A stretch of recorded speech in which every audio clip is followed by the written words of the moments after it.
Chapter 8. The Binding. Dave dropped the torch.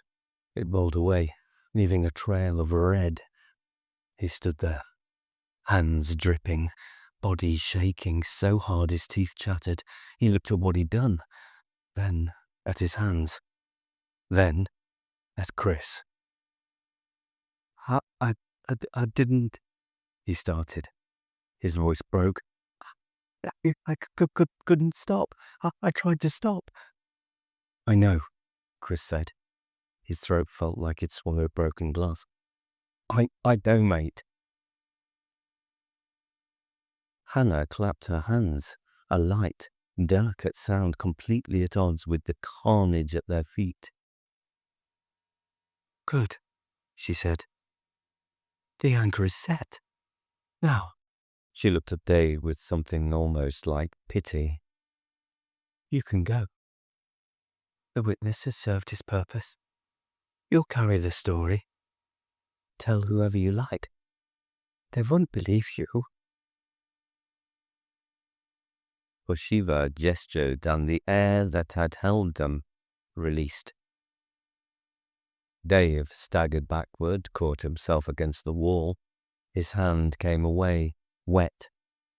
The wall was weeping, some dark moisture seeping from between the stones. Go, Hannah said. Up the stairs, out the door. Run as far as you like. Dave looked at Chris. His face was the face of a man who had looked into something he wasn't built to see, and had broken in ways that wouldn't show for years. Chris, he said. Mate. Go, Chris said. Just fucking go. Dave ran. His feet slipped in Mannering's blood, and he went down on one knee, caught himself, kept going. He took the stairs 3 at a time, his breath coming in hitching sobs. Chris watched him reach the top, saw him hesitate at the threshold. Eeshmeroosh sat there watching. The cat's tail moved once. Slow, certain sweep.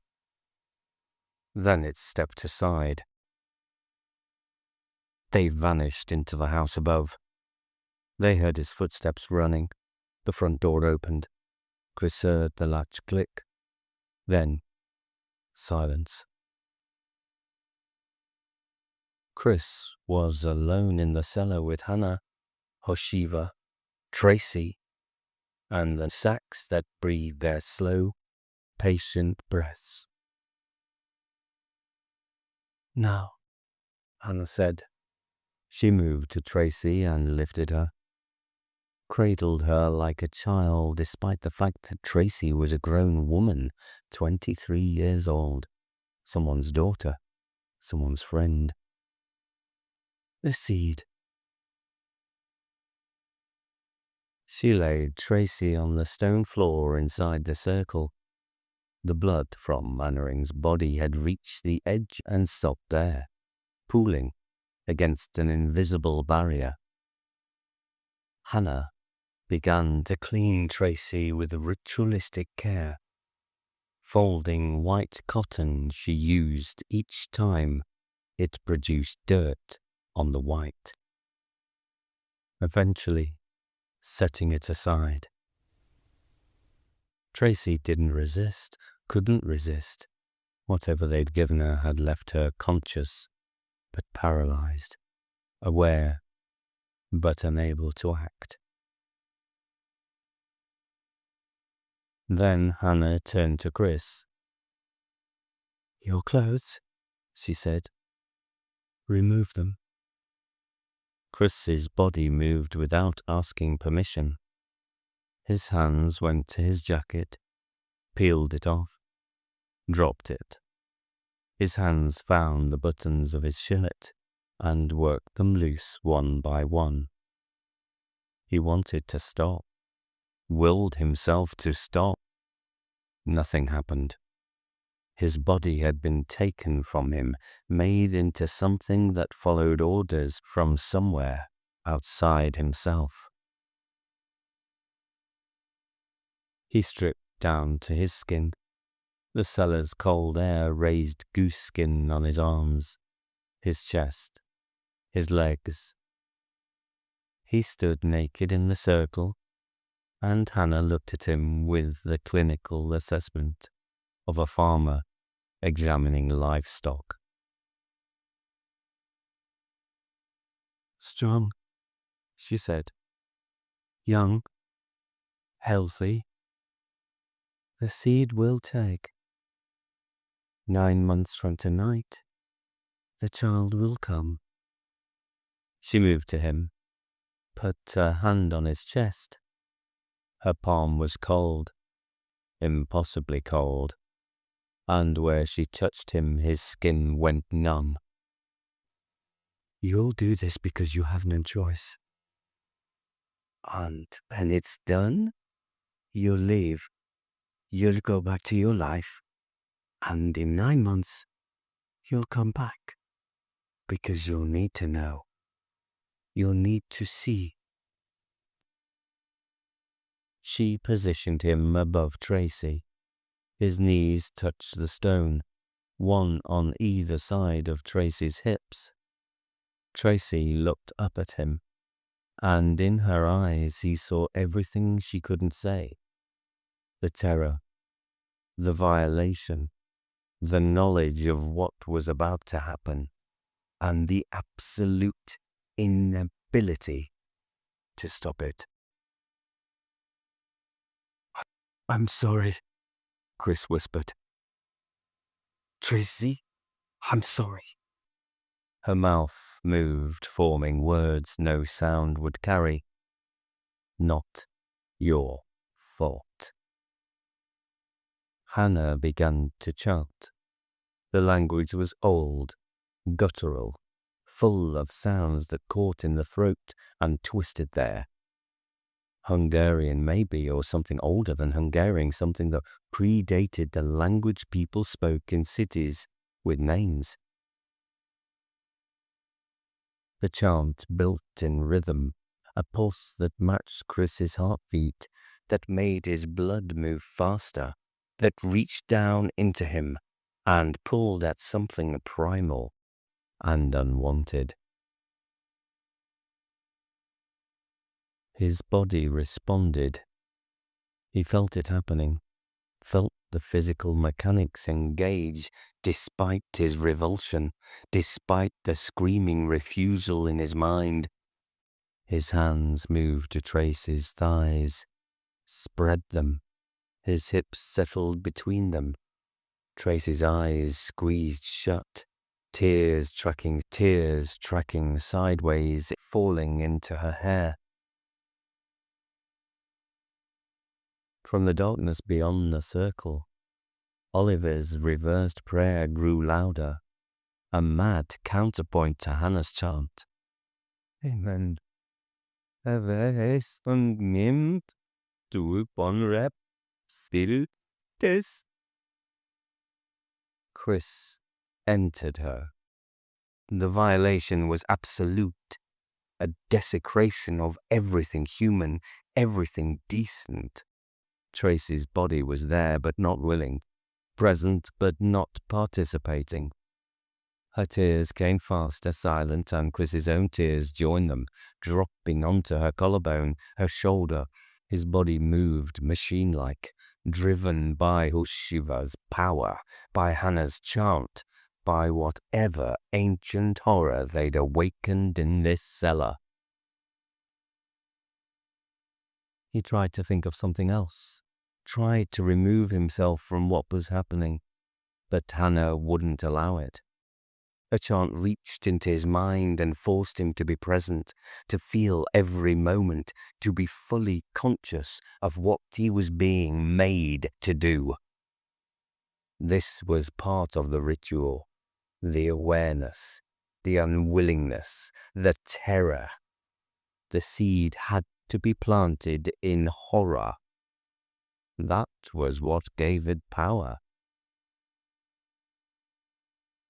Tracy's hands moved just slightly, her paralysis breaking for a fraction of a second. Her fingers found his wrists and squeezed, not pushing him away, but holding on. And in that grip, Chris felt her trying to tell him something. I know you don't want this. I know you're trapped too. The pressure built in him, the physical inevitability he couldn't stop. His body was going to complete what it had been forced to start, and there was nothing he could do. Hannah's chant reached a crescendo, voice rising, and the walls of the cellar seemed to pulse in time with it, the faces in the stone opening their mouths in silent screams. The release was agony, a tearing sensation like something being ripped out of him at the root. He felt it leave him, felt whatever they were taking travel down through his body and into traces, felt the moment of connection when the ritual's purpose was fulfilled. The cellar shuddered. The chalk circle flared with light that had no source, a cold, blue radiance that seared his eyes. He collapsed off her, rolled to the side, his body no longer his to control. He lay on the cold stone, curled into himself, shaking with sobs he couldn't suppress. Beside him, Tracy wept silently, her hands pressed to her belly. Hannah smiled. "It's done," she said. She sounded satisfied, maternal, as if she'd just witnessed something beautiful rather than an act of profound violation. "The seed is planted. 9 months from tonight, the child will come, and when it comes," the dark midwife looked at Huseevo, who had been standing motionless throughout, watching with those sharp, knowing eyes. "He will feed." Huseevo was already changing. Chris could see it happening. A subtle shift in the skin, the flesh beneath it moving like water. He was getting younger. The lines smoothing, the age spots fading. In 9 months, when the child was born, when it was sacrificed, he would be young again, ready to start another cycle. Tracy was lifted by invisible hands, drawn back into her sack, the hessian closed around her like a cocoon, the cord tying itself in knots that would hold for 9 months. Chris heard her muffled crying from inside, heard her trying to scream and failing, the sound swallowed by the thick fabric. "You could go now," Hannah said to Chris. She picked up his clothes and handed them to him, each piece folded neatly. "The witness has done his work. Go back to your life. Tell no one. They won't believe you anyway. But in 9 months you'll receive a letter, just an address and a date. And you'll come back." Her smile was gentle, almost kind. "You'll need to see her. You'll need to know what happened to the child. That curiosity will eat at you. And when you come back?" She leaned close, her breath cold against his ear. "We'll be waiting." Chris dressed with shaking hands. His clothes felt wrong against his skin, contaminated by what they'd witnessed, what they'd been part of. When he was dressed, the force that had held him released. He could move again, could walk. He stumbled toward the stairs. Behind him, Hannah had returned to the center of the circle. The dinner table was there now. Chris didn't know when it had appeared, didn't question it. The table was set with fine china, crystal glasses, candles in silver holders. Huseevo sat at one end, Hannah at the other. Between them, on a platter, sat something that looked like meat, but steamed with cold instead of heat, frost forming on its surface. Hannah raised her glass. "To the blood," she said. "To the blood that binds," Huseevo replied, his voice younger now, clearer. They drank. The liquid in their glasses was dark, vicious, moving slowly like cold, black honey.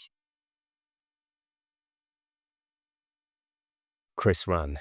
Up the stairs, through the kitchen, where Eeshmeroosh sat on the table watching him with those ancient eyes. Through the hallway, where the wallpaper had changed, where the pattern was now something else, something that hurt to look at directly, to the front door, which opened before he touched it. The street outside was normal, completely impossibly normal. The hopscotch grid was just faded chalk, the number 9 barely visible, the milk float hummed past, the driver raising a hand in greeting.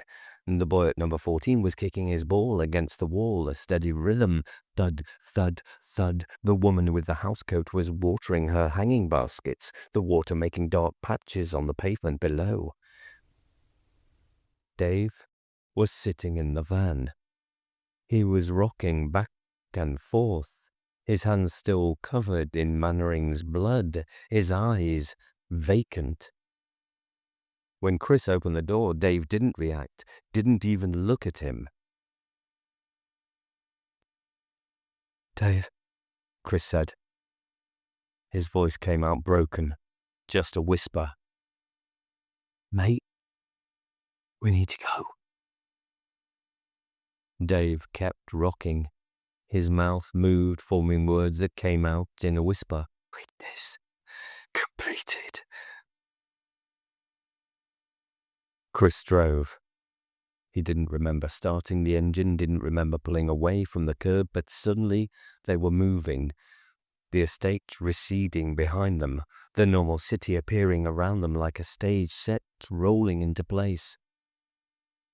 He drove to the hospital, parked in the A&E bay, got out, went round to Dave's side, opened the door.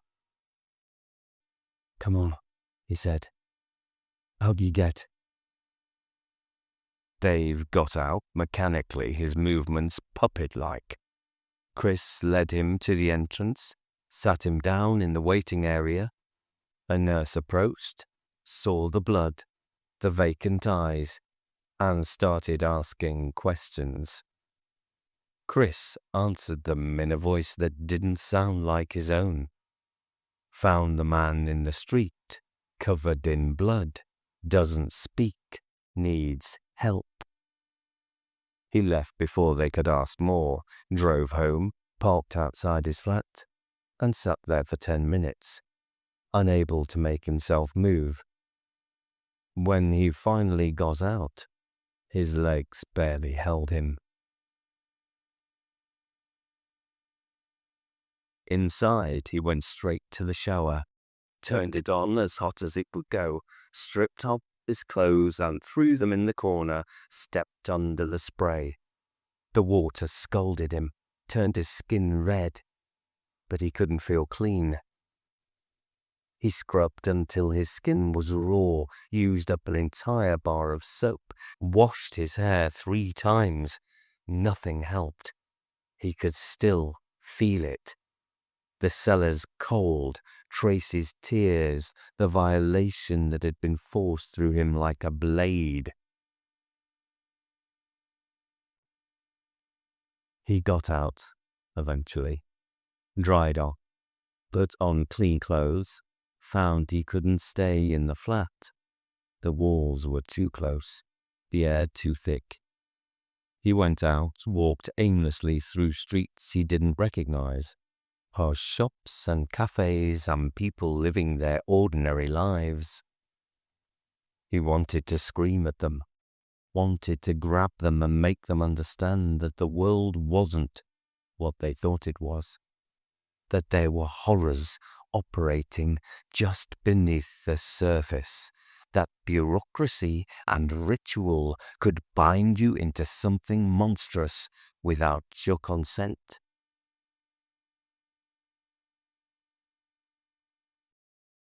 But he didn't. He just walked. Eventually his feet took him back to the flat. He lay down on his bed, still dressed, and stared at the ceiling. Sleep didn't come. He just lay there, seeing Tracy's eyes, hearing Hannah's chant, feeling the moment of completion over and over in an endless loop. 9 months. 9 months. And he'd get a letter.